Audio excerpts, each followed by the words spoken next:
السلام عليكم كنتو عن وناكسن meel kastoo caalamka joogtaan soo dhawaada mowduucan kooban waxaan isku dul taagi doonaa toddoba qodob muhiim ah oo loo maarayo ama loo xalilo waxa loo yaqaan luqadda qalad stresska isla markaana haddii aan fasirno ku noqonayo Soomaalihan wararka ama warbahaarka toddobada qodob waxay kala yihiin haddii qofku xaaladan la kulmo ama uu la nool yahay inuu la hadlo ama uu la sheekaysto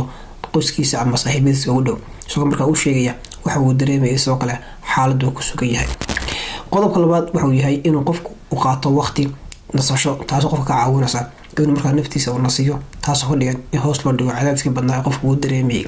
qodobka saddexaad wuxuu yahay inuu qofku bannaanka u baxo taasoo ka dhigan inuu ka tago markaa meeshii uu ku noolaa si markaa u dhex galo bulshadii taasina waxay qayb ka qaadanaysaa psychology ahaan maskaxaaneed in hoos loo dhigo cadaadiskii badnaa ee kaga imanayay maskaxdiisa taas oo iyaduna xal kale oo loo maareyn karo waxa loo yaqaano stresska ama warbahaarka qodobka saddexaad wuxuu yahay in qofku sameysto waxyaabo markaas uu xiiseynayo taasoo markaa maalinle markaa uu sameynayo taasina iyadana sidoo kale oo qodob kale ama hab kale iyadana loo xalili karo ama markaa loo maareyn karo